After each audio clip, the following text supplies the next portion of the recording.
From Kern Government Television, welcome to this week's Kern County Board of Supervisors meeting, originating from the County Administrative Center located at 1115 Truxtun Avenue, Bakersfield, California. Kern County's vision is to create and maintain a customer-centered county government designed to garner the confidence, support, and trust of the people we serve. Today's Kern County Board of Supervisors meeting will convene momentarily.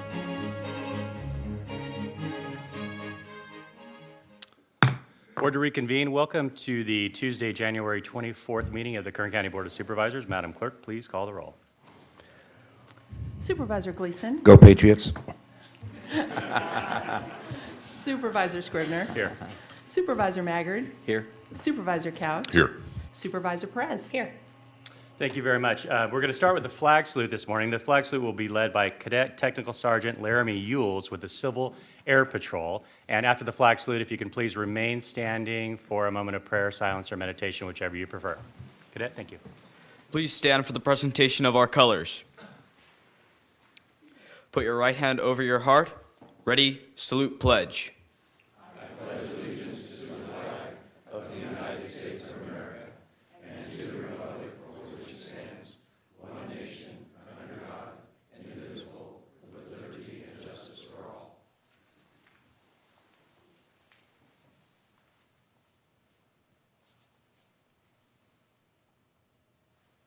Thank you. Please be seated.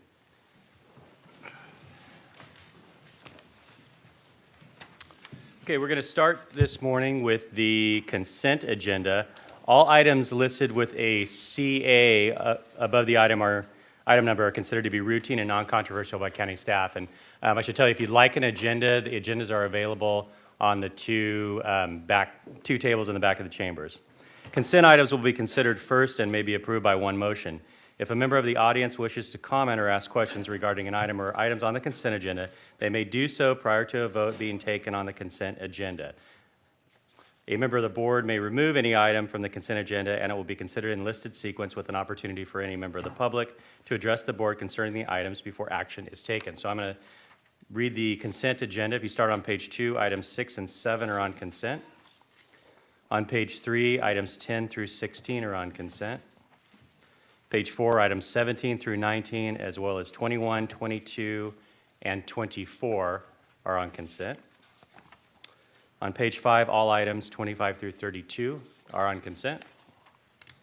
On page 6, items 33, 34, as well as 36 through 39. On page 7, all items 40 through 48 are on consent. And finally, on page 8, items 49 through 53 are on consent. Are there any members of the public that would like to ask any questions about any items or make any comments? Okay, seeing none, I'll return to the board for a motion. Motion on consent. Second. We have a motion and a second. Please cast your votes. The motion is approved. All ayes. Thank you very much. Okay, so that will bring us back to page 2 and item number 1 under resolutions and proclamations. Item number 1 is a resolution honoring Dr. Christine Lizardi Frazier upon her retirement as Kern County Superintendent of Schools. Unfortunately, Ms. Frazier is in Sacramento on business, and so she will not be here to receive this. However, we are going to adopt the resolution, and we will make sure that a representative of the board is there to present her resolution to her at her retirement dinner.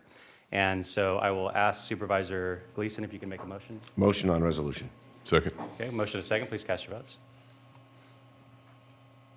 Motion is approved. All ayes. Thank you. And now we'll go to item number 2. This is a proclamation to proclaim January 23rd through 29, 2017 as Civil Air Patrol California Wing Week in Kern County. And Supervisor Gleason, I'll request a motion.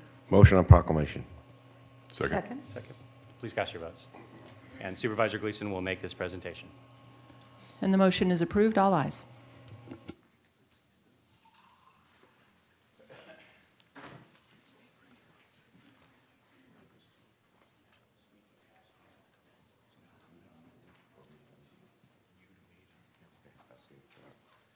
Thank you, Dad. Come on up, please, all of you, so you can get in the camera and the video. We got the cadet's father. I'm sorry, what's your name? Ryan Yules. Ryan, thanks for being here. Appreciate it. What a great day it is to have an opportunity to thank the Civil Air Patrol for their volunteer efforts, their educational efforts, and their contribution to the Kern County. They do a significant play a significant role in the education, aerospace education of our community, in the developing of young men and women who go on to achieve great things in their lives. And a large number of these people can look back and say they were members of the CAP. Civil Air Patrol, their motto is Citizens Serving Communities Above and Beyond. The organization supports 3 missions: cadet programs, aerospace education, and emergency services. The Emergency Services Program includes search and rescue, disaster relief, humanitarian services, Air Force support, and counter-drug missions. CAP is probably best known for its search and rescue efforts. CAP flies more than 85% of all federal inland search and rescue missions nationwide. Nearly 100 people are saved each year nationwide by CAP programs throughout the country. The California wing of the Civil Air Patrol is an important asset in Kern County. It should be honored and will be honored for developing tomorrow's community and aviation leaders and its important community services. So, Colonel, thank you very much for all you do. This is to you and to your team. Thank you very much for all your support of the CAP program. I'm going to let the director talk for a minute, and then he'll pass it off to you. Good morning, Chairman, Board of Supervisors. It's a great pleasure for Meadows Field Airport to now have the California wing of the Civil Air Patrol at Meadows Field. We already have the squadron for Bakersfield at Meadows Field, which is the largest in California. So it is a great asset to the community. It's a great asset to the young kids that are coming up and participating in the cadet program, some 25,000 cadets nationwide. And to have the California wing that is over all of the 53 squadrons in the state located at Meadows Field is a great honor. And I'd like to introduce Commander Alan Ferguson. Thank you. Thank you, the board. We have a long history with the board, and we're very proud to be part of Kern County and the aviation history of Kern County. Our cadet program is a leadership program and a aerospace education, a STEM program, where in both cases they get to do a lot of hands-on activities, learn how to be good leaders, learn how to lead in a moral, upright fashion. And this new lease will help us in that this will be our tactical headquarters for the wing. We have an administrative headquarters in LA, and this will also provide us some storage area for supplies. I have a history with Civil Air Patrol. I was a cadet at one time here in Bakersfield, and it had made a tremendous difference in my life. My grandfather was on the first board of trustees for the airport. My father flew out of here when he was 14. Served both in the American and Canadian Air Forces. I flew my son out of here when he was 5 on his first flight. He's a Marine Corps fighter pilot. You make a difference when you support the youth of this county, and I just want to thank you on behalf of Civil Air Patrol and the Ferguson family and all those that are interested in aviation and youth. Thank you.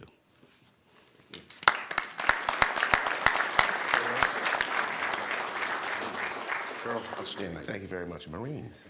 What's up with the Marines? Sergeant, good luck to you. Thank you all. It was wonderful having you here, and thank you for your service. That will bring us to item number 3 under resolutions and proclamations. Item 3 is to proclaim January 23rd through 27th, 2017 as Workforce Development Week in Kern County, and Supervisor Perez will make this presentation. Thank you, Chairman. Motion on proclamation. Second. Please cast your votes. Motion is approved. All ayes. That's pretty cool, huh?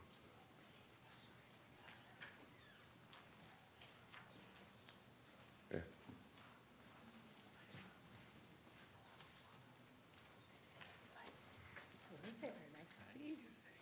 Teresa. seat. Good morning, Chairman Scrivener and fellow supervisors. Today we proclaim the week of January 23rd to the 27th as Workforce Development Week in Kern County. Workforce development has been one of my highest priorities since being elected as Kern County Board to the Kern County Board of Supervisors, as you know. By bringing together the needs of our employers, job seekers, and training providers, we all benefit. I have had the honor and privilege to work with our county staff, along with local employers, educators, trade representatives, our own Taxpayers Association, and job seekers, of course, collectively working towards the goal of creating an active and strong workforce here in Kern County. The work that Employers Training Resources Centers provides for Kern County helps us reach our employment goals every day, and I am thankful to the team who continue to make these programs and successes possible. It is in that spirit, and on behalf of the Kern County Board of Supervisors, I would like to thank our fearless leader, Teresa Hitchcock, for the work she does and her commitment to serving Kern County. Chairman and members of the board, I am honored to join you today as we proclaim January 23rd to the 27th, 2017, as Workforce Development Week in Kern County. It has been a privilege, Chairman, to work with so many sectors of this community to break down the silos that we know exist and keep us from closing the gap within our local economic needs to achieve economic prosperity here, upward mobility for each and every one of our citizens. It is a privilege, it is a great duty of mine, and it is an honor truly to stand here with these folks who I know are deeply and personally committed to improving the lives of our workforce, to helping our employers meet their needs, and of course improving the overall well-being of Kern County. Thank you. Teresa. Good morning, Chairman Scrivener, members of the board, and thank you, Supervisor Perez, for those kind words. One of the things I want to emphasize is that although Employers Training Resource is the workforce development agency for Kern County, workforce development doesn't happen without the collaboration of a number of agencies. We are very fortunate to have agencies that are dedicated to assisting us in our work, and I'd like to thank personally Dina Murphy and Dick Taylor and Bill Walker and Jeremy Tobias with CapK, and of course Michael Turnipseed for all of their efforts in supporting workforce development and ensuring that we are providing the skills necessary for our workforce to be successful and help grow our local economy. Very good. Anybody else? Anybody else want to speak? Mike, you want to say a few words? Got it. Thank you so much, Chairman. Hey, great work. Thank you, Supervisor Perez, Ms. Hitchcock, and all the rest of you that have been working so hard collaboratively. We greatly appreciate your efforts. This will bring us to item 4 on our agenda, and this is a proclamation to proclaim January 23rd through 27th, 2017 as National Eligibility Workers Recognition Week in Kern County, and Supervisor Couch will make this presentation. Motion on the proclamation. Second. Please cast your votes. Motion is approved, all ayes.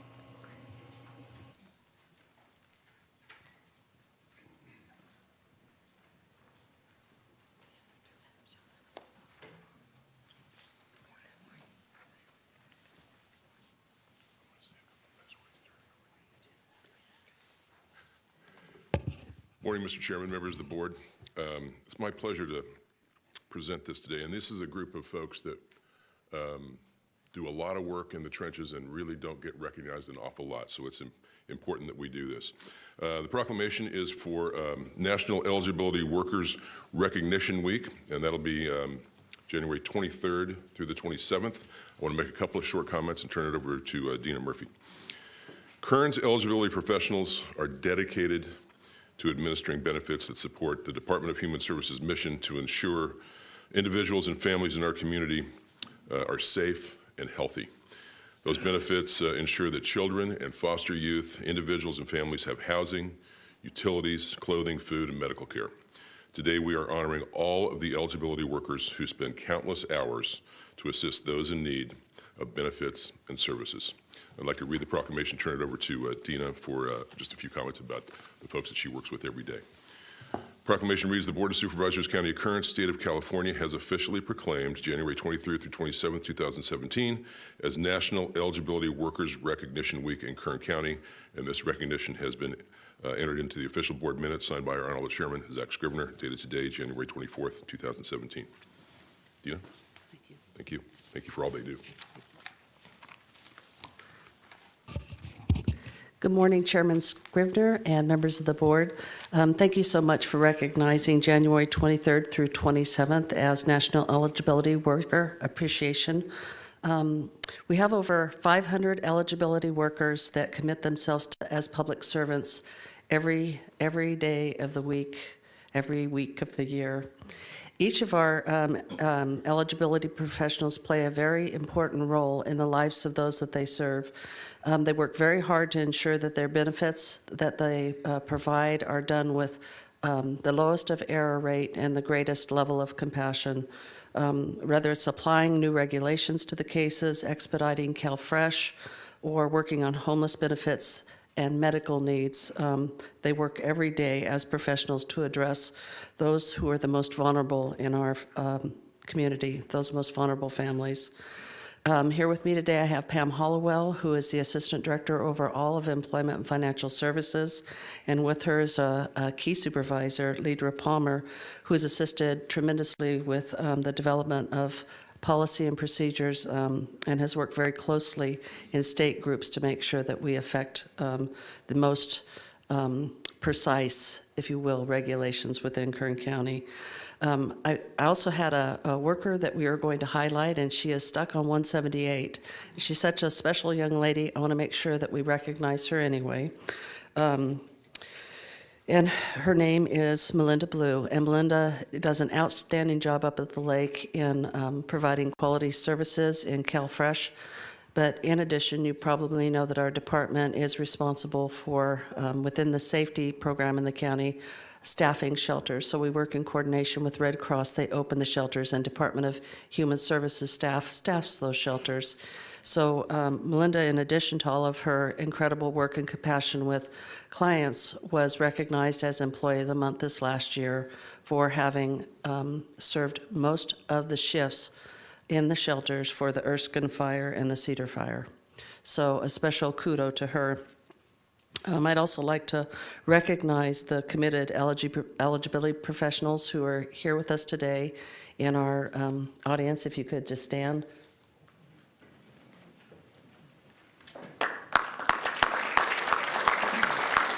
Yay. And also, those are just a smattering of some of our folks representing those who are back at the office and in other district offices and at Kern Medical, serving those in need.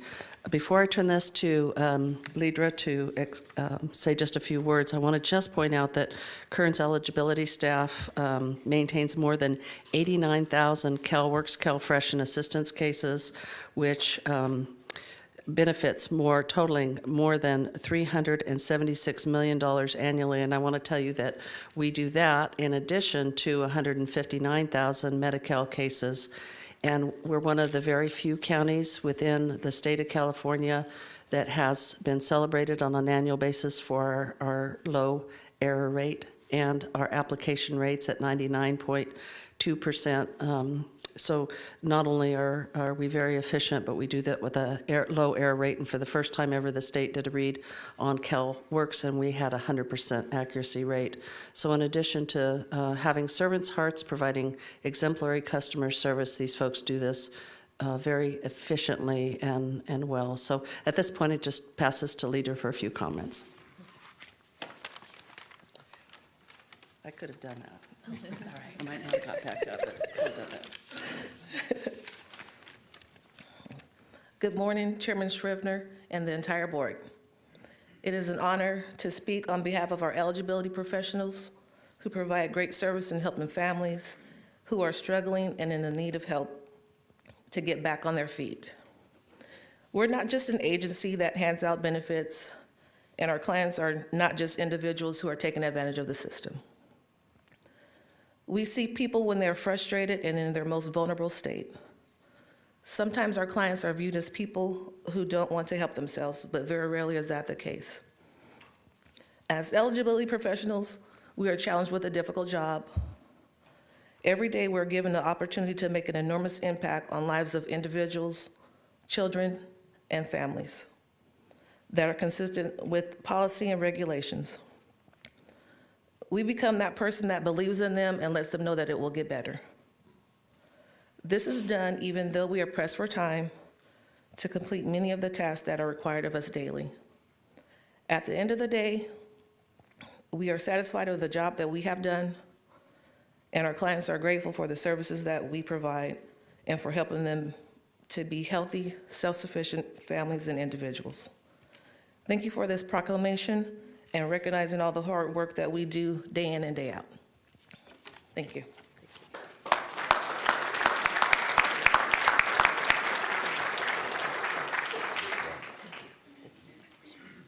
Thank you, Supervisor Couch, and for all of you that are here for us today, thank you so much for your efforts. This brings us to item 5. It's a proclamation to proclaim January 27, 2017 as Earned Income Tax Credit Awareness Day in Kern County, and this presentation will be made by Supervisor Maggard. Thank you, Mr. Chairman. Motion to approve. Second. Please cast your votes.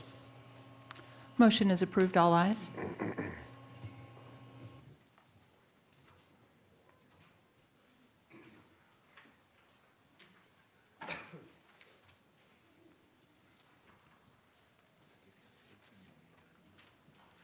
Hi, Jeremy.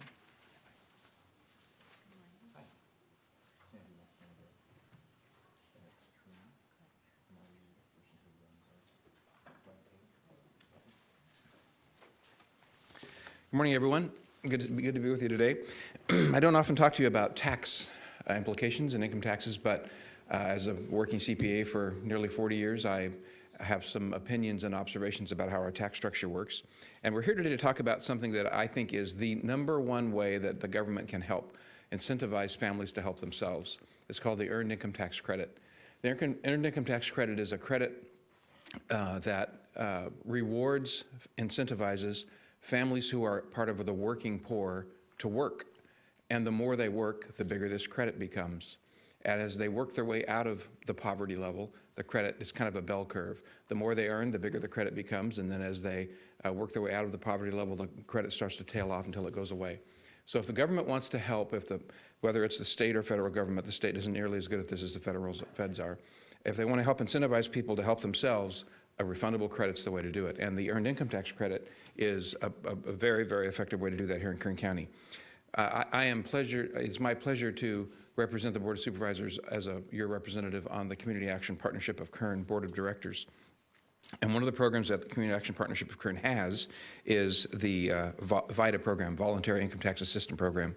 And the VITA program prepares tax returns for people who have this earned income credit available to them because they are at a poverty level, but they are working their way out of it. Last year, our VITA program here in Kern County prepared 4,600 tax returns approximately and generated over $3 million of refunds to those working poor families. That's about $650 per return, which is about the maximum, not quite, but almost the maximum amount of credit that they can receive. What that means is they are helping families help themselves, and people in Kern County are working diligently to work themselves out of poverty. So we are very proud of that. Can you guys step up? I have with me this morning Sandy Truman, who is the person who runs the Voluntary Income Tax Assistance Program for CAPK, and Jeremy Tobias, who is our Executive Director. So Sandy, I'd like to give you this proclamation, and then I don't know how much you're going to say, but Jeremy's going to say a few words about how this program works and what we're going to celebrate. So this is a proclamation from the Board of Supervisors representing the County of Kern, the State of California, as we have officially proclaimed January 27, 2017 as Earned Income Tax Credit Awareness Day in Kern County. It's been entered into our minutes with the signature of our chairman, the Honorable Zach Scrivener, on this, the 24th day of January. Thank you for doing this. Thank you for the families that you're helping, and would love to hear a little bit more about how the program works. Thank you, Supervisor Maggard. Chairman Scrivener and fellow board members. As Mike mentioned, the Earned Income Tax Credit's a very important program for the federal government. And also this year, I'd like to mention the state's begun an Earned Income Tax Credit program as well. So it helps our working poor, the people that are really kind of the meat and potatoes of our county, and they really help those people.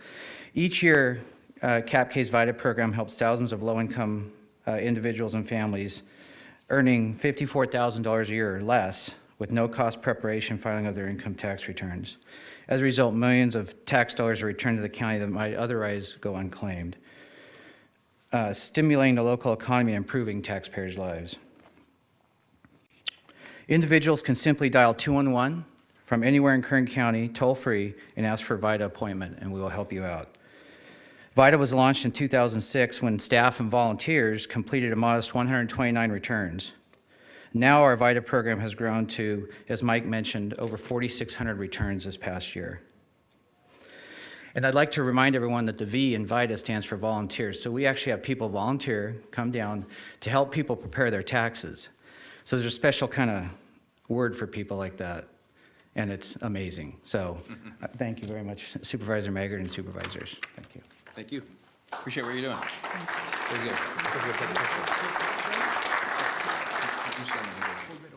Hold it open.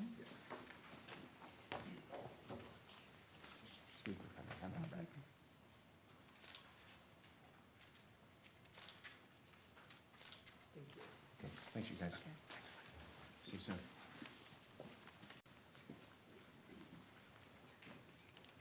Thank you very much. That concludes the resolutions and proclamations section of the agenda, and so we're going to move on now to public presentations. This portion of the meeting is reserved for persons to address the board on any matter not on this agenda, but under the jurisdiction of the board. Board members may respond briefly to statements made or questions posed. If you would like to make a public statement, speakers are limited to 2 minutes, and please state and spell your name before making your presentation. And as I understand that there are folks here that are concerned about the staffing reductions that has received a lot of media reports in regards to 9 of the fire stations. How many folks here that would like to speak on that item or are here concerned? Okay, very good. Because this has received a lot of attention, I'd like to ask the CAO's office to give us some context in as far as what precipitated the decision and then also where we stand currently. And so I'm going to ask Ms. Lawson to please make a brief statement, and then I'll ask for folks that would like to speak to please come up. Ms. Lawson, please. Good morning, Mr. Chairman and members of the board.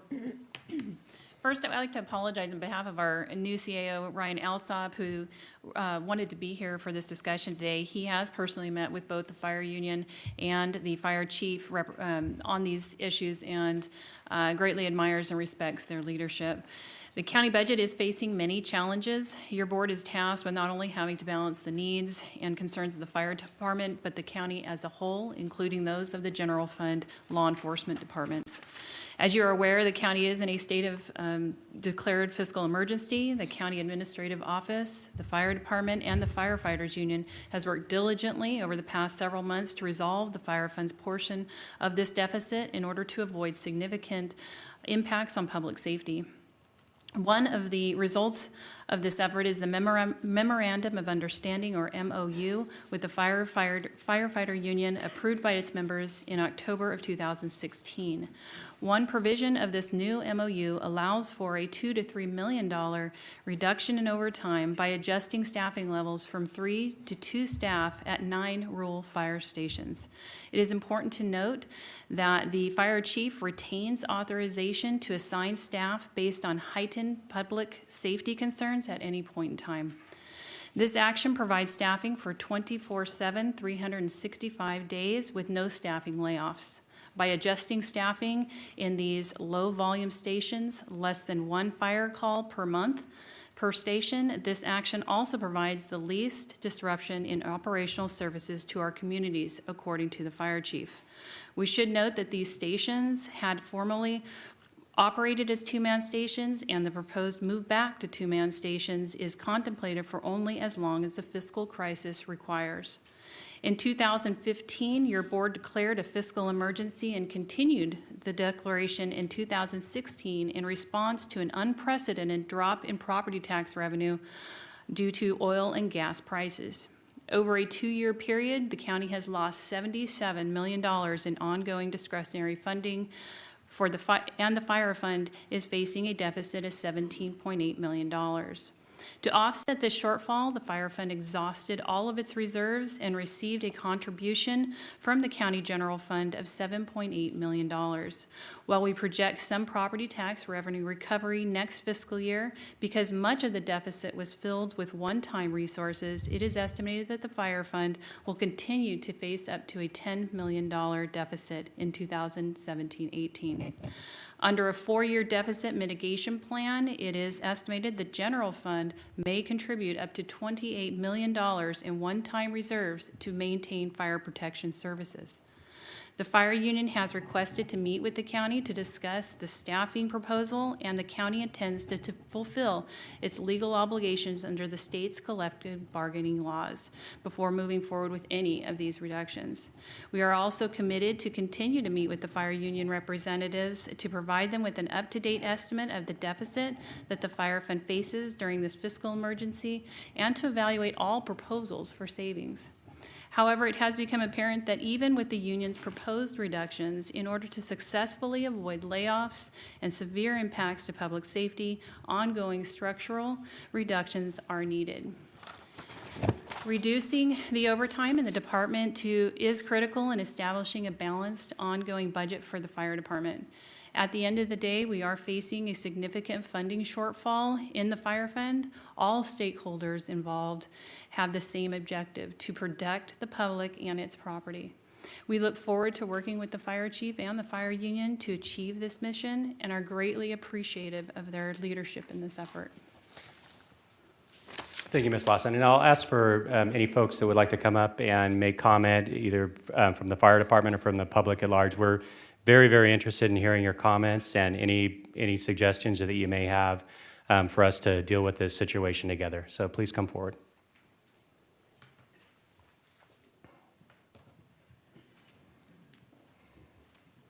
Good morning.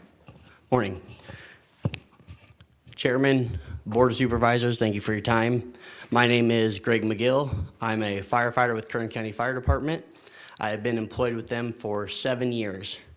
In my 7 years, I could think of many calls where 3 people were the bare minimum to safely and effectively perform our duties to your citizens.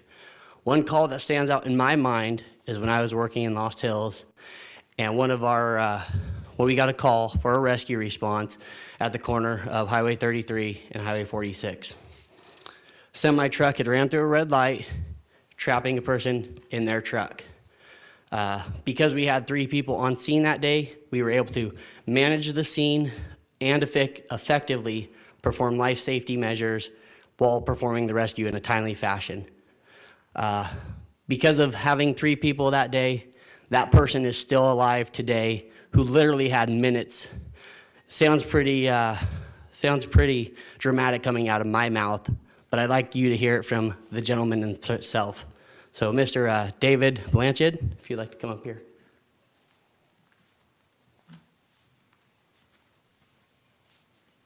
Thank you, Greg.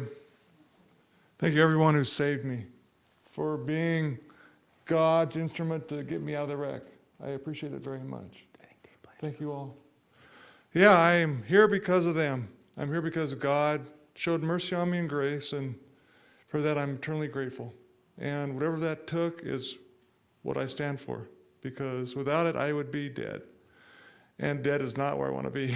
So, you want to say something, honey? This is my wife, Orpha. Good morning. My name is Orpha Blanchett. June 25th of 2014 was the most incredibly difficult day of my life, and I'm certain David's as well. I received a phone call that David had been in a catastrophic car accident. And speaking with the man who was with him at the time of the accident, he said, Dave is breathing and we have a pulse. The firefighters are on their way and Life Flight is on their way. Meet us at Kern Medical Center. When I arrived at Kern Medical Center to find out David's status, the doctor came out and said, "David is critical, critical, critical."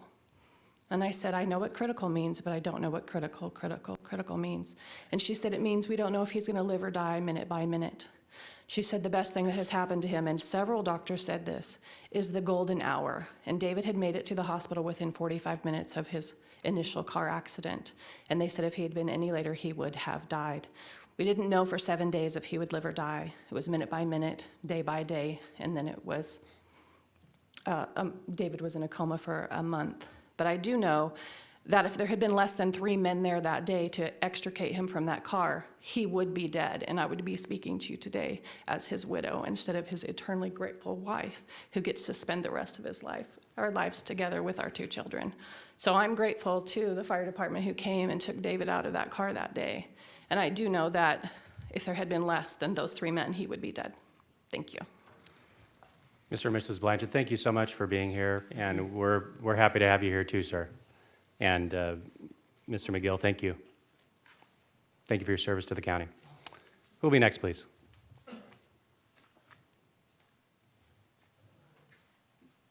Hi, good morning.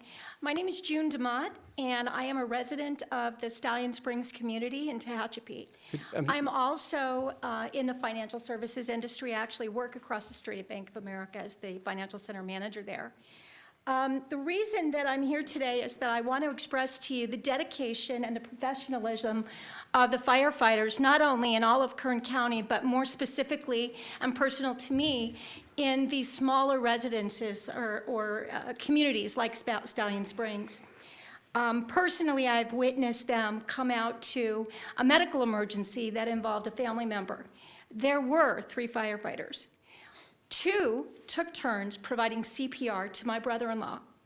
The 3rd was outside, and it was quite a distance away from the home to the road, to direct the emergency vehicles that were coming in so that they could transport my brother-in-law to the hospital. Now, I will say, in this particular incident, it did not save his life, but they were there within 3 minutes. Unfortunately for us, we lost my brother-in-law, but not due to their heroic efforts. My concern in rural communities like Stallion Springs and like the other communities that are targeted for this staff reduction is that because of the locations where we live and because of the ruralness, it's absolutely necessary that they have the manpower, and 3 is minimal. 3 is minimal. You cannot expect our firefighters to put their own lives in jeopardy when a home is on fire and send 1 man in and leave 1 man out. There's no safety net whatsoever for these firefighters. And there's an absolute sense of they're reducing their expectations when they show up to a fire and they don't have the ability to go in and try and save that home or save that individual, whatever the situation. So being in the financial industry, I know that staffing cuts are sometimes necessary, but I think you need to get creative and you need to look at the entire network and come up with a way that will help serve not only the larger communities like Bakersfield and some of the other cities that we serve, but maintain what you need for the rural communities. We are not second-class citizens. Just because we live in a rural community does not mean that we deserve less than what the larger cities are receiving. We also, just to mention, pay an additional amount every single year above and beyond our taxes, above and beyond our insurance for fire protection. We're also very dedicated in making sure that we keep our homes and our properties safe and that we're clearing our brush. So we're all willing to do our part. We're all willing to step up and support in any way we can. But I ask you to please don't take the easy way and just do staffing reductions in rural communities. Let's get a little more creative and look at the entire budget and see where we can make some reductions that actually make sense and also help protect those folks that are choosing to live in a rural community. And by the way, we're also very, very involved in the larger cities, and we make our contributions there as well. So I thank you for giving me the time to speak. I appreciate your time. Thank you. Ma'am, would you please spell your last name for us? DE, capital M-O-T-T. Thank you. Thank you.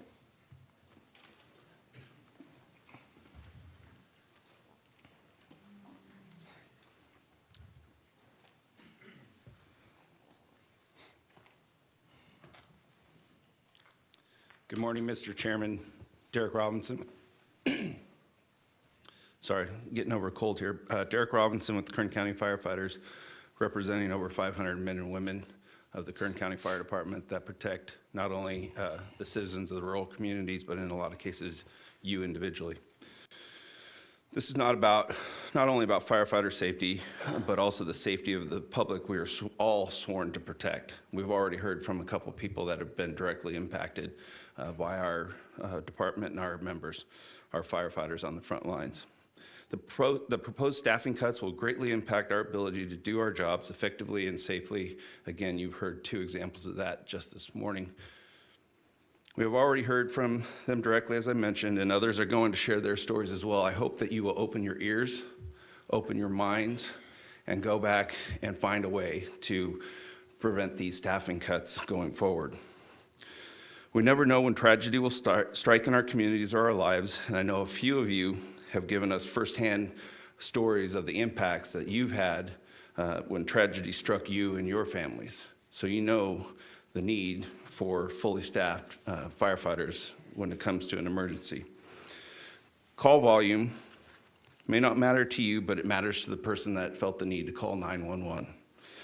And by the way, we do more than just fight fires, so focusing on just fire calls is narrow-minded and short-sighted. I also want to note that the numbers that were relayed in the Bakersfield, California recently are inaccurate, and the call volumes are actually higher than that. We have actually seen a 43% increase in call volume over the last 10 years. And to cut firefighter staffing by 33% in some of those rural areas is just incomprehensible. True leadership is supporting public safety and protecting the communities of Kern County effectively and with proper staffing.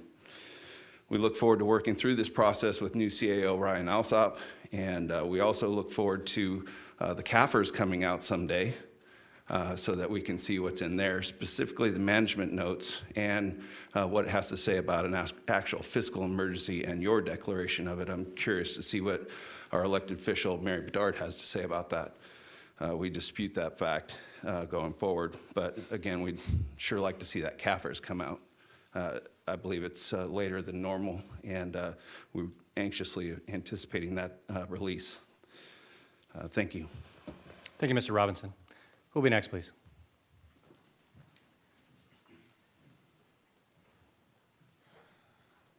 My name is Jeff Tape. I'm with the Kern County Firefighters. Sir, would you spell your last name, please? T-A-P-E. Okay. Scotch Tape. Thank you. You know, a couple things. We're talking about, the easiest way to describe it, we're talking about 3-0 staffing, 3-person staffing. Do you realize that pretty much everybody across the board, NFPA, IAFF, International League of Cities, American Heart Association, they recommend 4, not 3, 4. 2 is asinine. The golden hour that we were talking about with the CPR, I mean, that's a real thing. That happens every day. And to focus on fire, we're not going to do that. But I'm going to tell you a fire story related to Tehachapi.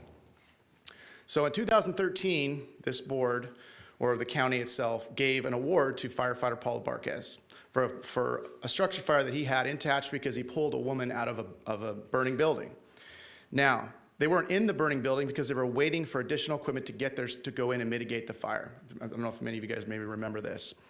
The captain was circling the structure, ordering equipment, distributing resources as necessary, because that's what we need to do as company officers. I need to protect my guys first, then life safety, then the property. In order to do that, I have to see the whole thing.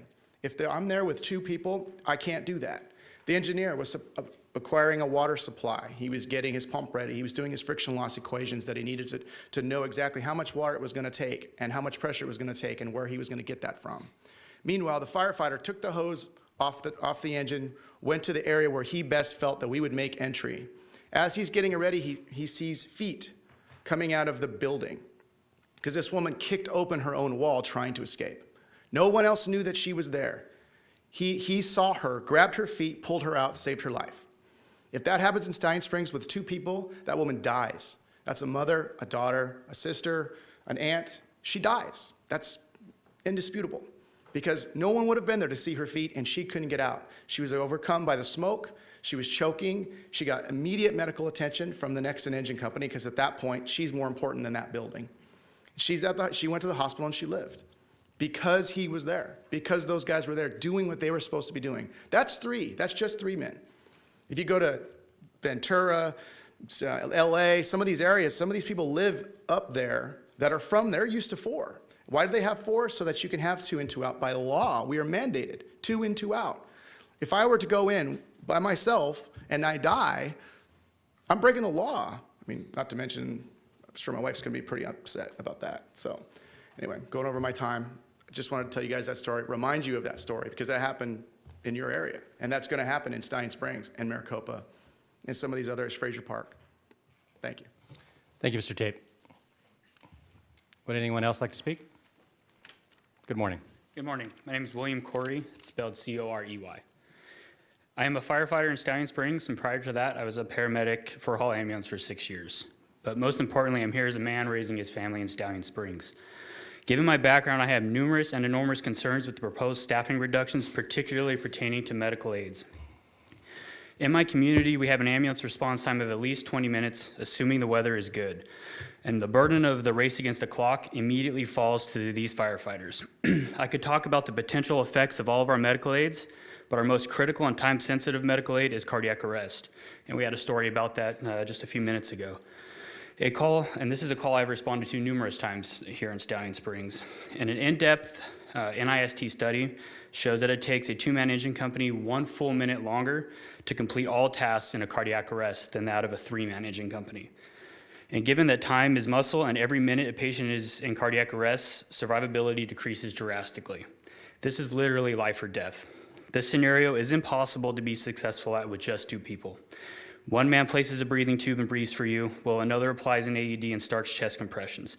The third is our buffer from concerned family, collects pertinent patient information, arranges a helicopter if needed, and then switches out doing chest compressions until the ambulance arrives.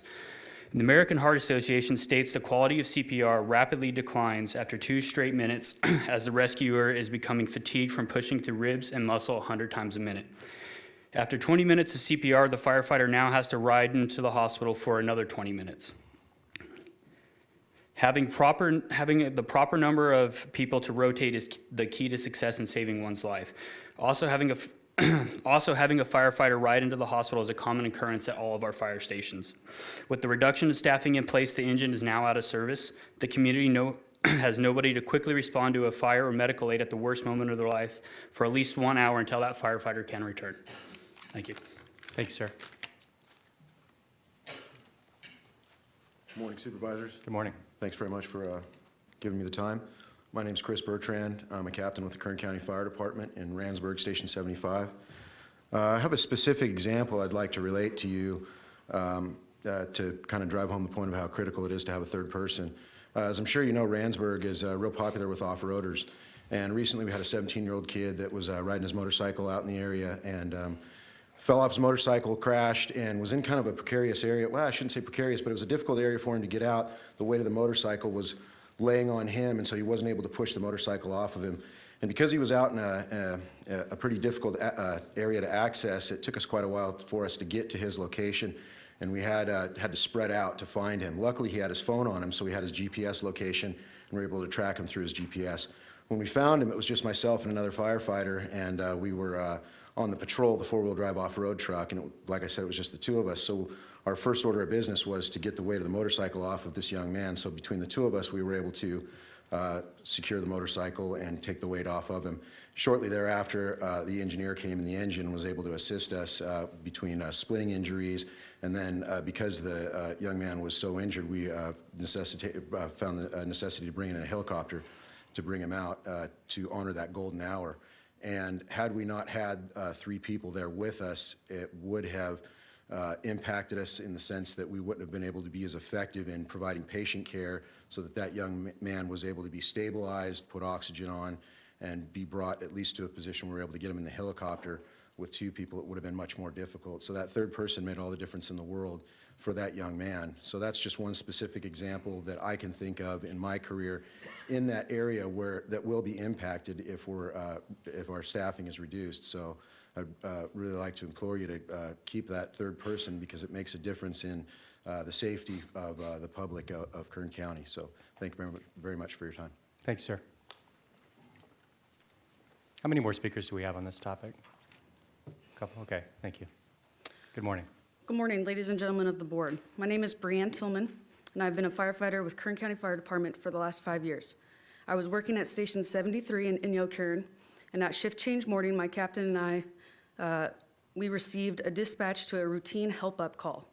While en route to the call, my captain and I discussed the possible need for an additional engine to assist us with lifting the patient, since there were only 2 of us. We arrived on scene to find a patient wedged between the toilet and the bathtub in a single-wide mobile home. The gentleman was very agitated and was in distress, wanting us to pick him up and move him immediately, which put us in a very precarious situation. My captain and myself took all the necessary precautions to ensure that we would be able to lift and move the gentleman in the safest possible way to protect ourselves and to protect the patient. We were able to lift the patient without an injury to himself, but unfortunately, I sustained a serious back injury. And despite being cleared for full duty and returning to work, I am still actively dealing with this injury to this day. I was off for a total of 10 months. With this injury. And during that time, the county and fire department had to cover overtime behind me and also pay for my medical care that I desperately needed. The very next day, while I was off on injury, the crew at Station 73 responded back to this gentleman for a full arrest. Thank goodness they had 3 firefighters that time. Respectfully, I asked the Board of Supervisors if it's a sound decision to have the fire department respond with only 2 firefighters, where it could affect the safety of the public, firefighters, and end up costing you more money to cover overtime and medical costs for injuries that could have been prevented. I encourage each of you to think long and hard before making this decision, because I ask that if it was you or one of your family members that were injured and needing help, how many firefighters would you want there? Thank you.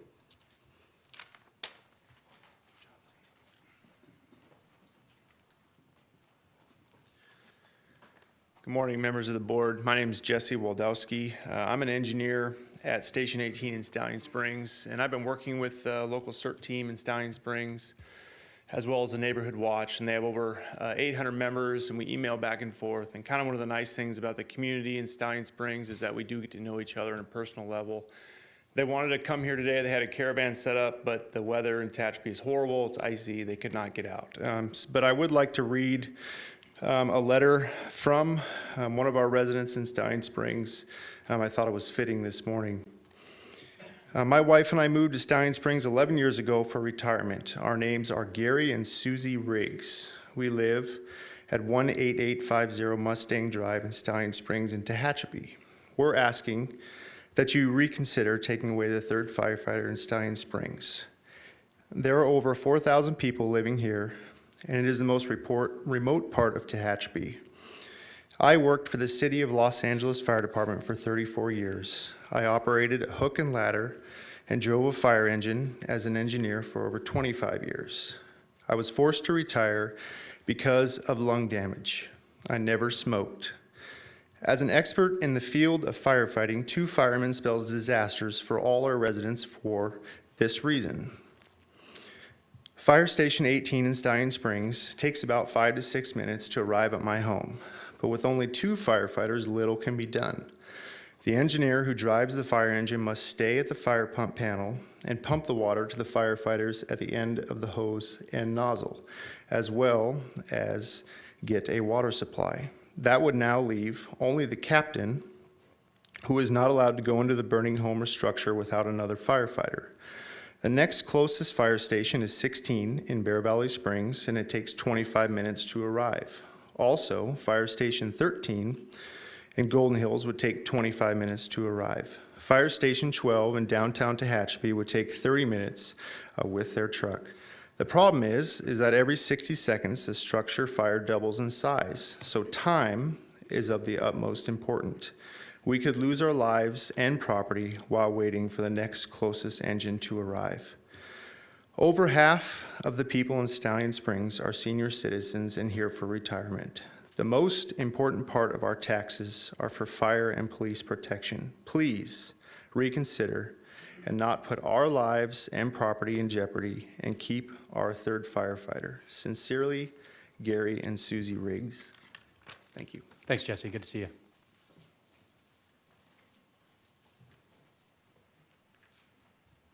Chairman Scrivener, members of the board, my name is Evan Davidson, D-A-V-I-D-S-O-N. Been a firefighter with the Kern County Fire Department since 2007. I'd just like to first thank the members of the board, CAO's office, our union, and our command staff for working on these hard problems that we were faced with these hard budget times. One of the things we do is respond to fires, medical aids, vehicle accidents, vehicle fires, wildland fires. Cutting our staffing in rural fire stations, those things happen every day. Call volume that is spoken before is inaccurate, but what we do, going out with a two-man, is unsafe on our part, and we're doing a great disservice to the people that we have sworn an oath to protect them. Speaking from my experience on a vehicle accident with multiple vehicles involved, we hop off of our rig with 3 people, we do a quick triage of patients. If we hop out with 2 people, we are being able to only affect care to a limited number of people. Now, in those areas that are rural, we have response times from other areas that are coming to help us. Those would be coming with another 2-man engine. We cannot affect patient care, save lives, and do the care or extrication of these people that we are sworn to protect with only 2 men. We need 3 people as a bare minimum, but we could use more. More fire engines have to come, which means more areas of your public are being unprotected. Our safety, the public safety, and everybody that travels through our county, we need to look at other areas to give them the staffing that they require and that they deserve. Thank you very much for your guys' time. Thank you. How many more do we have on this topic? Okay, a couple more. Thanks. Good morning. My name is Chris Oliver, O-L-I-V-E-R. A week ago today, on Tuesday the 17th, one day after cuts were supposed to start, I was working my normal shift in Taft. We received a call for a working structure fire. A reinforced response was started. 15 firefighters were now responding. 15 firefighters is the amount needed to perform all essential firefighting duties on a structure fire. 15 is also NFPA 17 standard for an initial alarm on a confirmed single-family dwelling. This response included engine and truck 21 from Taft, engine 22 from Maricopa, engine 23 from Fellows, engine 24 from McKittrick. Maricopa, Fellows, and McKittrick are all slated to have their staffing cut. That means 12 firefighters would have been responding. When we arrived on scene, the fire had already consumed 70% of 2 structures, and a 3rd home was now starting to catch fire. To make things worse, a neighbor came up to us and stated there might be children still in the home. Luckily, our search of the home concluded there wasn't. Because of the amount of fire and rescue possibility, an additional alarm was started. This included engine 25 from Buttonwillow, engine 53 from Old River, and truck 65 from Rosedale. Old River is also slated to lose staffing. This call now left over 950 square miles unprotected. In fact, engine 53 and truck 65 ended up being diverted to Maricopa's area for a fatality car crash and never made it to the fire. Having 2-person engine companies would have required more engines to respond, creating a larger area uncovered and more communities being affected by not having their engine in the first in. also making it a longer response time to get the needed 15 firefighters on scene. Kern County firefighters strive to provide exceptional customer service in everything we do. Adding personnel to all currently understaffed 3-person fire engines and trucks is the best way to improve customer service in every community, not cutting staffing in two. Remember, fire and law enforcement are the only government agencies that are always working and available to communities 24 hours a day, 365 days a year. Thank you. Thank you.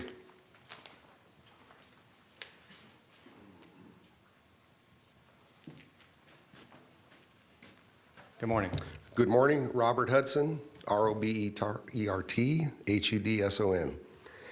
Chairman, members of the board, I am currently a fire captain stationed in McKittrick, Kern County Fire Station 24.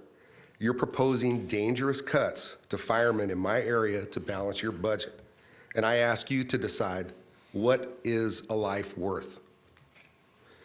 My fireman, Nicholas Klubnikin, recently saved the life of a prominent resident of Kern County from a catastrophic cardiac event.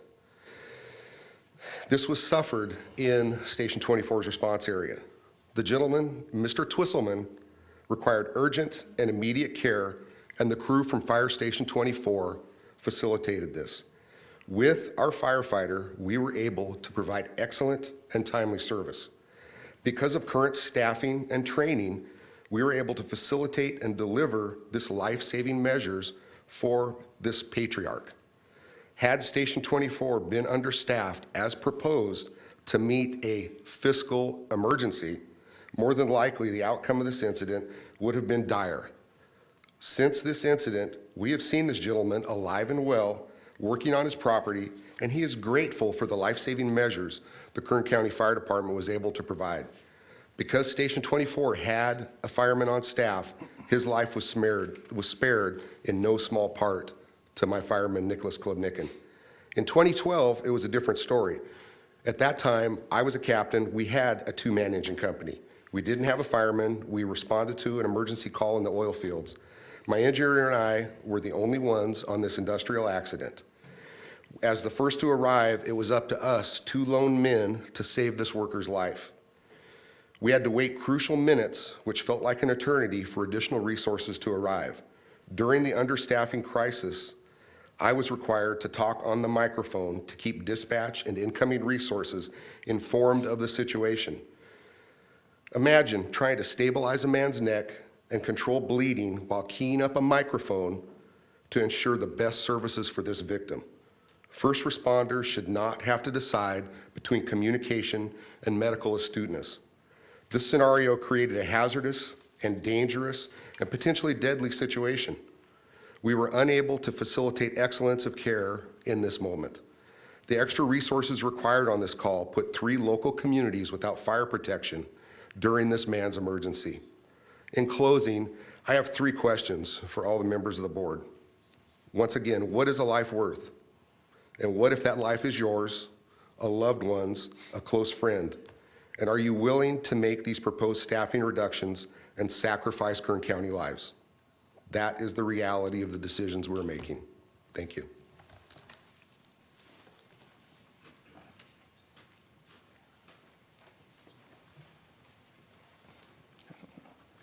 Good morning. Good morning. Hello. Kaylin Regier, K-A-Y-L-Y-N. Regier is R-E-G-I-E-R. Firefighters are our heroes. Firefighters are our friends. Firefighters are our families. In modern society, we yearn for heroes. And in our firefighters, we find just that. Just like soldiers, they run towards the source of trouble and turbulence to protect the community members. They run towards what most citizens sprint away from: fire, flood, destruction, death. These are the heroes your fiscal emergency will further put in harm's way. How dare you? Firefighters are our friends. They're the helping hand to assess the physical harm to us, our loved ones, our families, our children after a car accident or a house fire. They're the friendly smile to reestablish peace and safety after a harrowing experience. These are the friends your fiscal emergency further diminishes and devalues. How dare you? Firefighters are our families. To you, they may be a hero, a friend, a civil servant. To us, they are a father or mother, a husband or a wife, a brother or a sister. The men and women you propose to eliminate from Kern County fire stations are our family protecting our family. Every time the alarm sounds, our family members put their lives on the line to protect strangers. Every time the alarm sounds, our family members do not hesitate to save lives and property. Every time the alarm sounds, our family members take their oath of service seriously. Today, I hope you return that favor and take your oath of office seriously.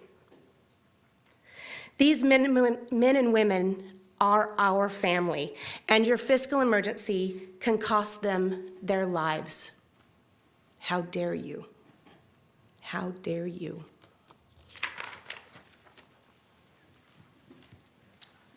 Would anyone else like to speak on this matter?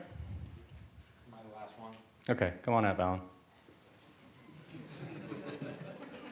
You sound so excited, Zach. Hey, after that, I'm ready for yours. Come on. Alan Montez, M-O-N-T-E-S. Chairman, members of the board, I stand before you and, you know, you listen to a lot of good points, a lot of personal experience. You've heard from people that, you know, we've affected their lives in a positive way. And so have you. I mean, you provide the staffing for Kern County. I was going to get up here originally and I was going to speak about former CAO Nylon's at the budget hearings when he spoke about how much we spend on public safety versus our comparables and that we spend more. It's not true. I was going to talk about fiscal emergency, our definition of it, and, you know, the fact that, you know, creditors and all that. Not even going to talk about it. I want to get past the rhetoric that we were dealt with in the preceding months.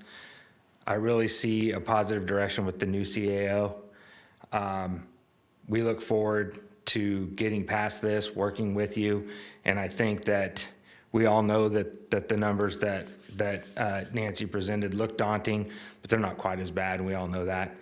I just want to get together, work with the new CAO, put the past behind us, and move forward, and I look forward to doing that. Thanks. Okay. Thank you, Mr. Montez. Any other speakers on this topic before I ask for other public statements? Okay. First of all, I'd like to thank all the firefighters and also members of the public that spoke to us today. Generally, your comments expressed how passionate you are about the job that you do and how concerned you are about the situation. I want to tell you that no one likes the situation that we are in right now, least of all this board. These staffing reductions are far from ideal. But we are in a budget crisis, whether or not you want to argue over the amount of reserves we have and the CAFR and some other acronyms that were thrown out there that probably not everybody knows the reference.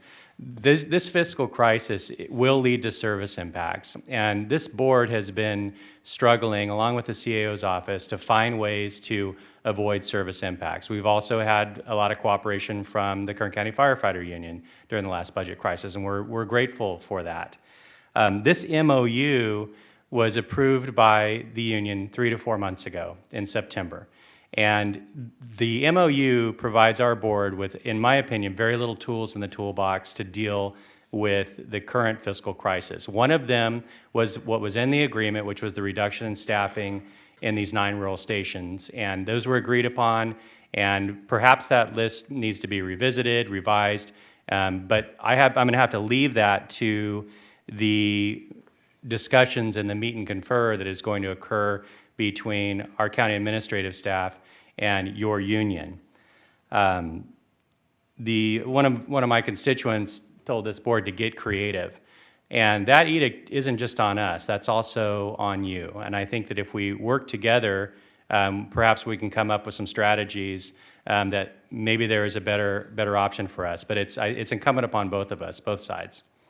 And I don't know if any of the members of the board have anything that they'd like to say, but I do appreciate you coming here, and we're just as concerned about the fiscal situation that we're in as you are, and appreciate you painting a picture for us how that translates into real life for you. Anybody else have comments? Okay, Supervisor Couch. Ms. Bedard, you were mentioned. Can you give us an idea of the CAFR and when it'll be available? Good morning. Supervisor Couch through the chair. The CAFR has been completed. It's in the process of being published at this point, so it's just a fairly short period of time before it will be out. Thanks. Thank you, Ms. Bedard. I'm going to ask if any of the members of the staff would like to make any comments on anything that was said. It's not necessary if you don't want to, but I do want to give that option to you. Okay. Seeing none, are there any other members of the public that would like to make a presentation to us? Please come forward.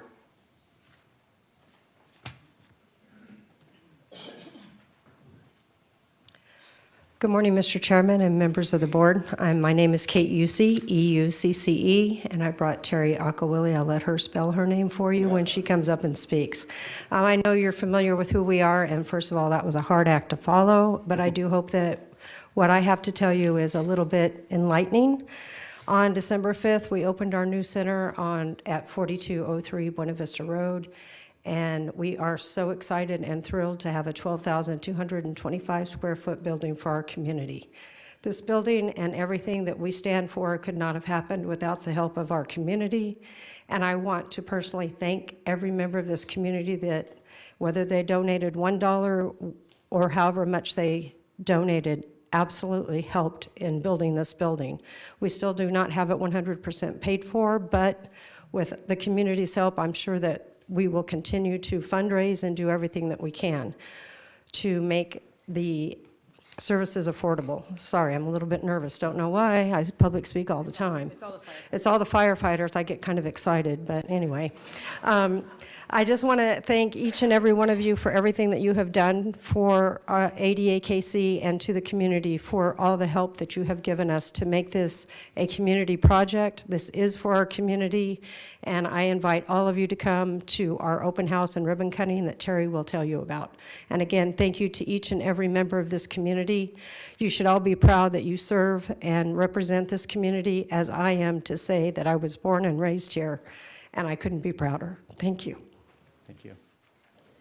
Good morning. Thank you for having us. I'm Terry Akawili, Terriagcaoili, and we are from our local Alzheimer's Disease Association of Kern County, better known as ADAKC. We are very excited for the community, our friends and family and loved ones, to have our our ribbon cutting and open house on Friday, the 27th at 10:30 with our new mayor, all 5 chambers, and anybody in the community that would like to come out and see what we do at our local Alzheimer's Disease Association of Kern County. So like Kate said, 4203 Buena Vista, 10:30 a.m. on Friday the 27th, ribbon cutting for the public, and then followed by some snacks, and from 11 to 2 we'll have an open house. So please join us. Please continue to support us. Like and share us on Facebook. If anyone's on the journey of Alzheimer's, you're not alone. We have all the resources that you need.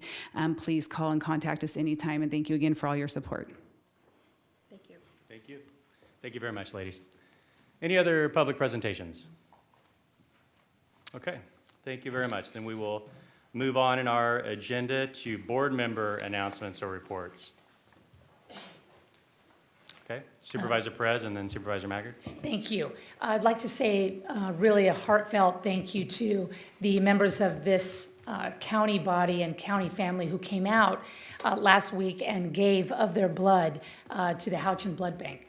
It was really an incredible success. Lots of folks came out. We had some famous appearances by John Lifquist and others who appeared on scene to give their blood and help work up the reserves. And I was really delighted when the Houchin folks arrived and asked me, does Zach Scribner work in your office? And I said, well, this is going to be a good day, indeed. said, yes, we all work together. And so anyhow, thank you very much. County family is extraordinary. We're going to do it again in June and again in August here. And I really look forward to your support, and Houchin certainly appreciates the contributions. So thank you. Thank you, Supervisor Perez. Thank you for your efforts. Supervisor Maggard. Thank you, Mr. Chairman. I was pleased this weekend to ride my bike out on the bike path out to Enos Lane and see the tremendous blessing of our water as it recharges our water bank recharging ponds. It's very encouraging to see that. It made me think about the fact that our lake, Lake Isabella, has an arbitrary limit on how much water it can hold, how much it's going to be allowed to hold. And I would like to have a report from staff that explains to us how close we are to that limit. Is there any implication to that artificial arbitrary limit being in place? Does it cause us to lose any resources? Do we need to do anything to manage the blessing of this rain and the watershed that we have accumulating up there in the lake? And should we take any steps to prompt the Corps of Engineers to expedite their completion of the construction of that project? I've heard some stories about what might be some, there might be some remedies that could help them move along faster if they could make a couple of decisions that are kind of a bottleneck in their ability to do that. So can staff come back to us with a report right away? Because I suspect that after this week's rains, we're approaching very closely that limit on how much water the lake is being, it's being mandated that the lake can hold, and I don't want to squander a drop of that watershed. Thank you. Thank you. Any other board member announcements or reports? Okay, seeing none, then we'll move on to item number 20 on our agenda, and this is an item under airports. This is a report on Runway 12L 30R reconstruction project at Meadows Field Airport, and our airports director, Richard Strickland, will give this report. And Mr. Strickland, I understand that, do you have a video for us that you're going to show, is that correct? Yes, we've got a video Okay. this morning. And are you going to narrate during the video? Yes, I am. Fantastic. Okay. So I'll ask the clerk and our tech staff to cue that up. So good morning, Mr. Chairman, Board of Supervisors. As we get the video rolling here, you'll see aerial footage looking to the west with runway 30 left in the distance, taxiway Bravo connecting 30 left. You'll also see in the dirt path there where the old runway was removed, as well as the end of the old 30 right, immediately to the south in your view now. And then as you rotate around further, you can also see where additional taxiway has been removed. And now you'll get around to looking to the east where the new engine run-up area was put in, and new taxiway Alpha and new taxiway Bravo intersection was put in, along with new edge lighting and guard lights. And then as we pan further to the northeast, you can see all the grading work that's been done in the infield area. That's to bring the grades of the airfield into compliance with the FAA 13A standards. Now we're looking directly up to the north, where taxiway Charlie has been removed. And as we pan back to the west, you can see where the original runway was removed from the airfield in the infield there. Now we're going to take the video footage and move upward to the old taxiway Delta area. And the old taxiway Delta was removed, new taxiway Delta put in, and then here's the tie-in over to 30 left. More of the infield work that was performed. We're now looking to the west at 30 left again. You can see how new the paint is over there. That's because the displaced threshold was moved for the construction project. And then as we turn and look to the south, you'll be able to see the additional grading work that was performed.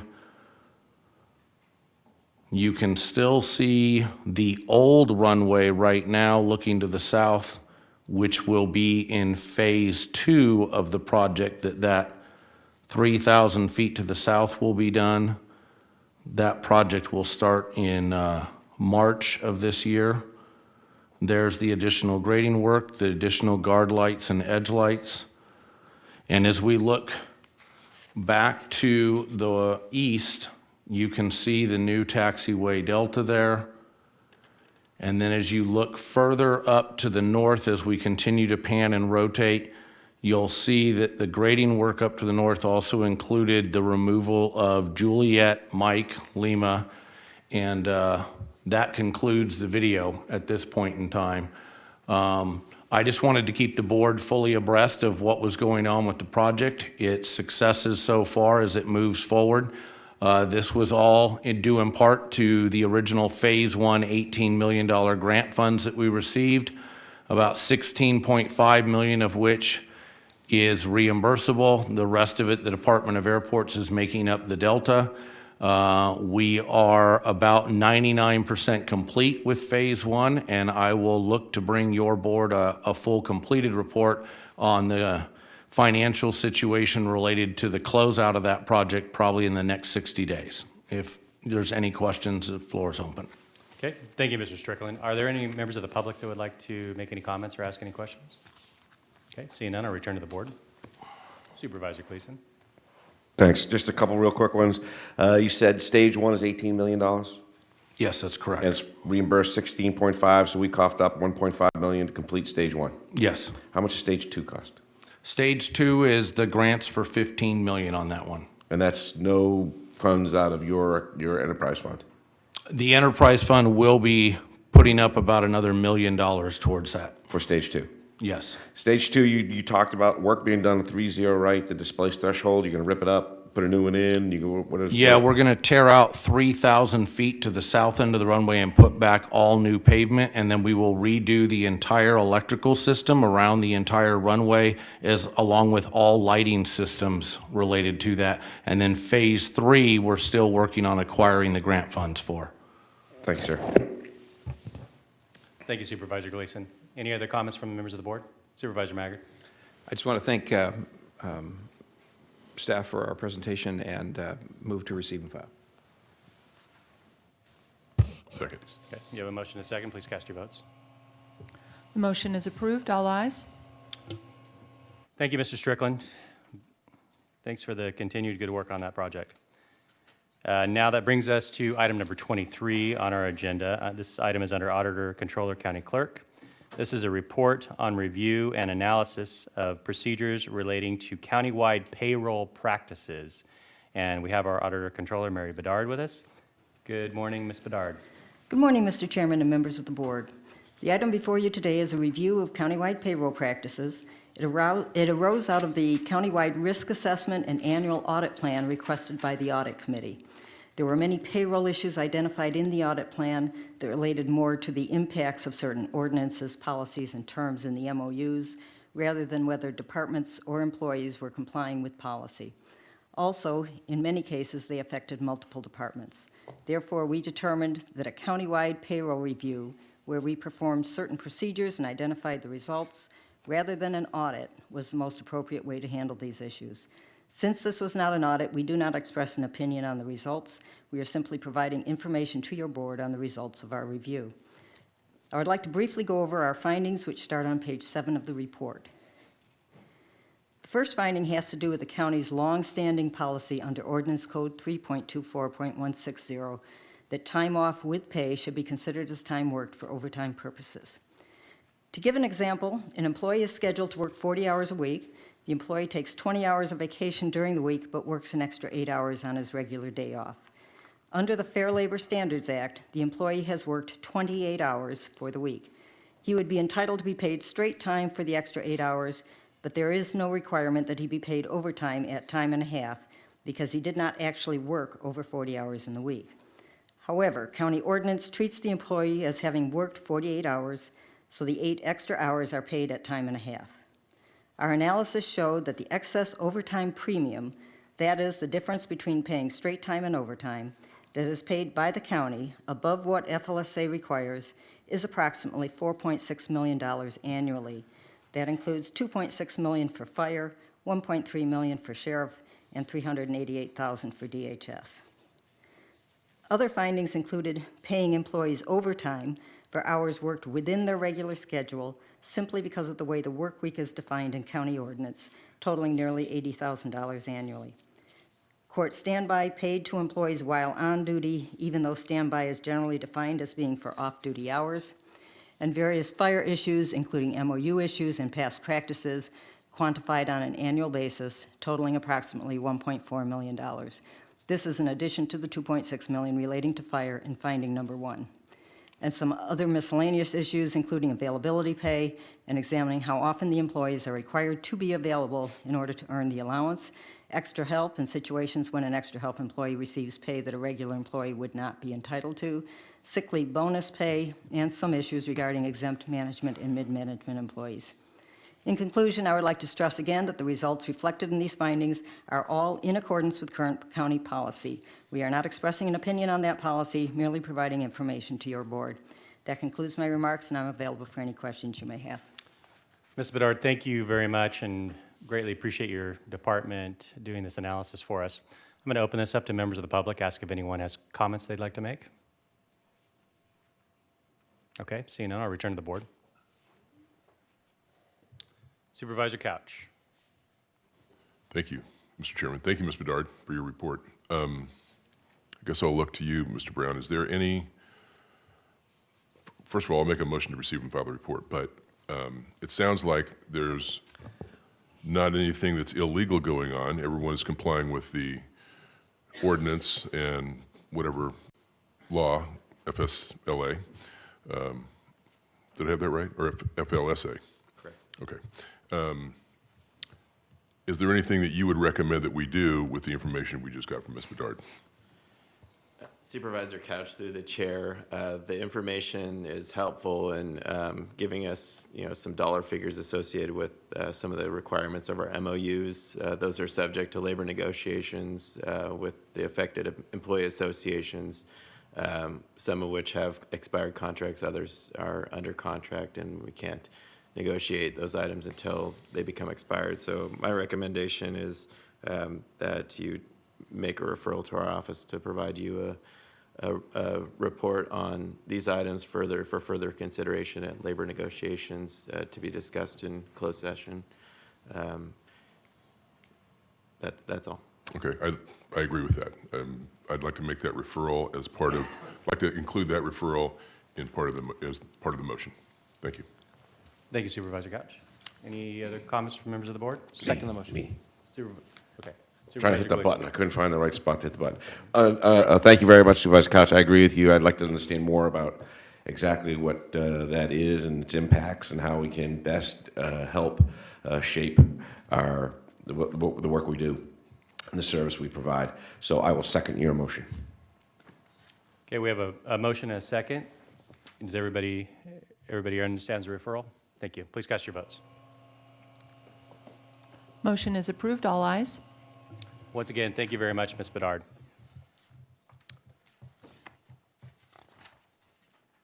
All right, this brings us to the final item on our agenda this morning, item number 35. This is under the Kern County Fire Department. And this is a response to January 10th, 2017 board referral to provide analysis for fire department permit fees for tent applications. Good morning, Chief Marshal. Chairman Scrivener, members of the board, good morning. Yes, this is a response to a referral from the January 10th meeting regarding fees charged for tent inspections across the county. As your board is aware, the California Fire Code requires that the fire department perform life safety inspections on tents. And this is predominantly for several different reasons. Tents that are installed are often large. They're in parking lots. They have heating or cooling devices, and they generally are safe to the public, but we have an obligation under the California Fire Code to go out and perform inspections. Every 3 years, the fire department brings forward a new California Fire Code. And in 2006, the California Fire Code that was brought forward included for the first time a fee structure that the fire department charged for inspections and permits. The fee was established at $90 per hour. Over the years, we've adopted several different California fire codes as they've been updated, but with no increase in fees. This year, we hired an outside consultant to perform a time study for our fire prevention activities. And it was determined that our fees were not consistent with our actual time spent and hourly rate. So our fee was adjusted to a fee of $130 an hour. And it should be noted that we went through the process that is in the county policy and procedures manual and the admin bulletins to establish a fee structure to capture what our actual costs are. Our fees are based on an average actual to perform a service. So we cover 8,000 square miles, so we may be doing 10 inspections in Bakersfield or Tehachapi or Taft or anywhere. And so our average actual fee for tents are based at $195 an hour. As we've worked through this, we had a very short turnaround time for this board letter due to the holiday. We did some research on our fees. The state fire marshal charges $237.39. The city of Bakersfield charges $98 for the same inspection, but they only have 150 square miles to cover. Our average actuals are more. So we looked at across the state, like I said, State Fire Marshal $237.39. Ventura County is another example. They have a sliding fee schedule of $216 to $360. So we turned in the board letter with this information for your board, and then subsequently we were actually able to meet with the various rental companies across the county, including Joe Ronco, Best Party Rental, and Walker Lewis Rents. These companies met with our fire prevention division and expressed their concerns, and our fire prevention unit and the three companies were able to come up with a reasonable solution that would make all parties agree upon how we do business with 10 inspections. And they basically came up with charging the base rate for tents under 2,000 square feet, and then any tent that's over 2,000 square feet would have the $195 amount. And this is based on the size of the tent and the complexity to do the inspection. We often have smaller tents that are in smaller venues that don't require a tremendous amount of workload effort by our Fire Prevention Bureau, whereas we'll have a larger tent that is in a parking lot where we have to make sure that we have adequate clearance so people can egress if there's an emergency. And often generators, we want to make sure that they're not putting exhaust into the tent. So the larger tents become more complex. So we've met with the companies and we think we've worked out a reasonable solution. And what we'd like to do is come back to your board through the ordinance process to incorporate this solution into county ordinance.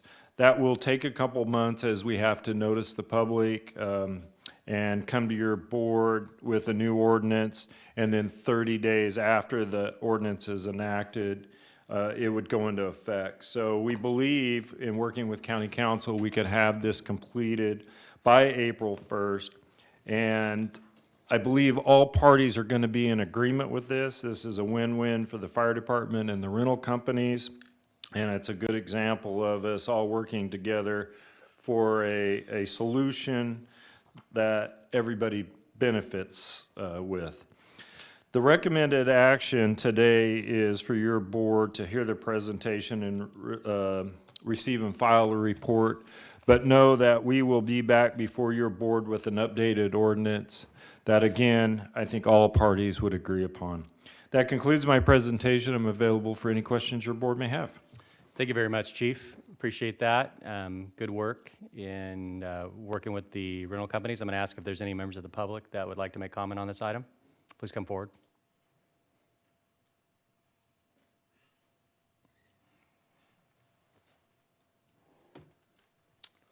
Good morning. Good morning. My name's Ron Holbert. That's Holbert. I'm the one that came 2 weeks ago and brought this up.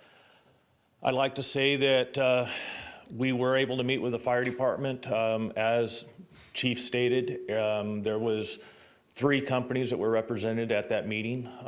We all came to this solution as a group. On air, we were very pleased that fire prevention was able to listen to our concerns. That has sort of been overlooked a little bit. And the reason we did the sliding scale by the square footage is, like I pointed out to you, the smaller installs that are a $300 rental and we're charging a $200 or $195 permit just didn't make sense. So this makes sense to all of us, and we realize that the fire department has additional expenses that they're out when they are doing the larger inspections for us, when they're out doing what we call the trophy tents, the big tents that you see out that we're doing for everybody else.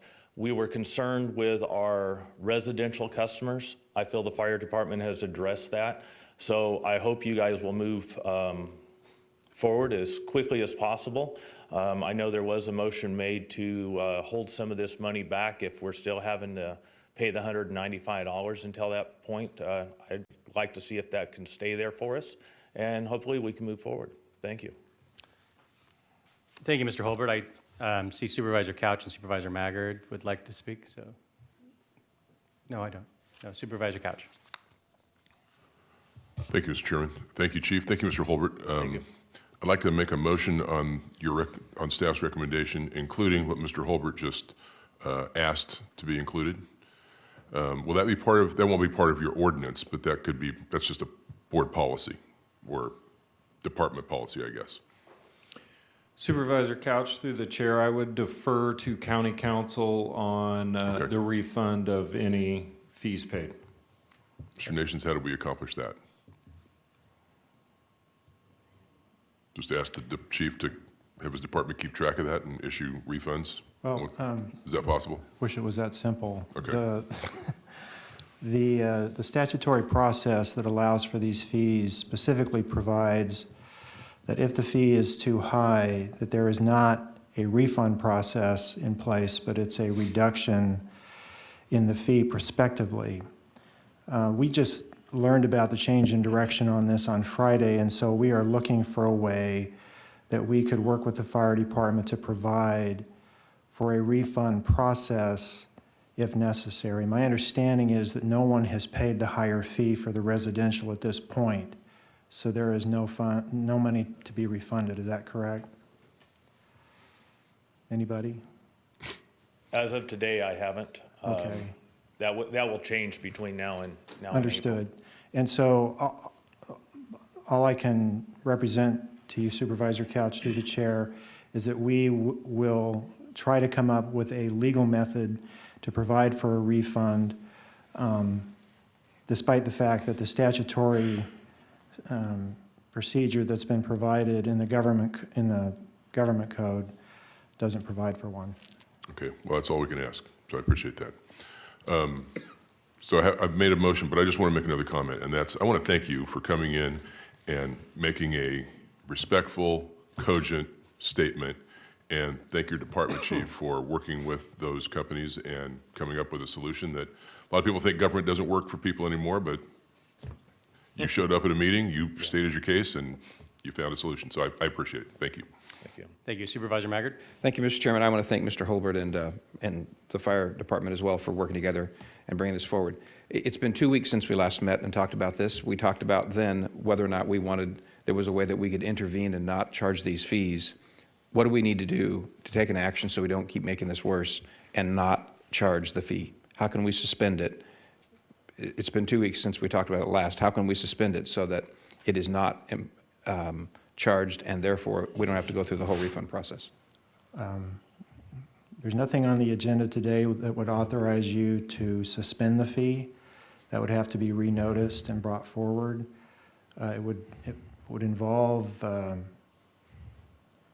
modification to the ordinance to suspend it. I don't know of any legal way that you can just suspend the fee in an existing ordinance. I think perhaps the better approach would be to charge the fee and provide a mechanism to get a refund. Thank you, but with all due respect, charging the fee means somebody's going to have to come up with the cash to pay the fee and then wait how many weeks for us to refund the money. I would like us, I thought we made it pretty clear that we had concerns about the fee. So whatever it takes to tee up, is my opinion, that whatever it takes to tee up a change in the ordinance so that it is not charged to the public if we're going to modify it anyway, we had to do that as quickly as possible. So does that take 1 week's notice or more than that? Well, if you modify the ordinance, contrary to what the chief said, it takes 60 days under this statutory scheme for the ordinance to go into effect. So the soonest that this would be able to go into effect would be 60 days from the time you adopt the new ordinance. So we're looking at probably a 90-day process before it actually goes into effect. Well, with the referral that Supervisor Couch has made, I hope we can look at, I would like to ask us to look at what other alternatives there are. This is the picture next to the bureaucracy moving with the speed of tectonic plates. If it takes us 90 days to fix something that I think is, that clearly is, we're going to change anyway. So I hope we can find a way to do that a lot quicker than 90 days. Thank you, Mr. Chairman. Can I make one suggestion on, I don't know if this. Yes, sir, you may. If this helps or not. After our meeting, me and the other folks that were present from our industry, we had a short conversation outside knowing that this may be an issue on there by what little bit legal counsel had said.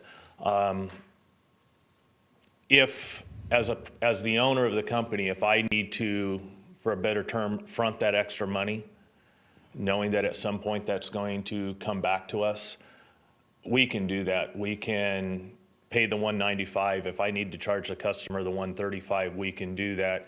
And then when it's finally passed, at that point, you're not having to write us a check, but at that point, we now have a credit, let's say, at the fire prevention. And so we know we have X number of dollars that goes towards permits as we move forward throughout the year. We're here to help at the same time as the fire department's trying to help us. So I don't know if that works for legal counsel or you folks or what. Okay. Well, appreciate your cooperation in that regard. And I think what we'll have to do is leave it to between chief and council to figure out a mechanism to make that happen. We all share Supervisor Magritt's concern that about the time that it may take in order to do that, but we appreciate you being understanding of that process. I mean, these are state statutes. This isn't something that we make up, I'm assuming, Mr. Nations. Yeah, okay, I got a head nod. Okay, thank you. Appreciate it. All right, we have a motion and a second. Please cast your votes. I did. Just now. Thank you. The motion is approved. All ayes. Thank you very much. Thank you, sir. Appreciate it once again for you being here. Okay, that brings us to the conclusion of our agenda this morning. The next item up is closed session. We have item 54 under the County Administrative Office, and we have items 55, 56, and 57 under County Council. May I have a motion to adjourn to closed session? So moved. Okay, we are adjourned.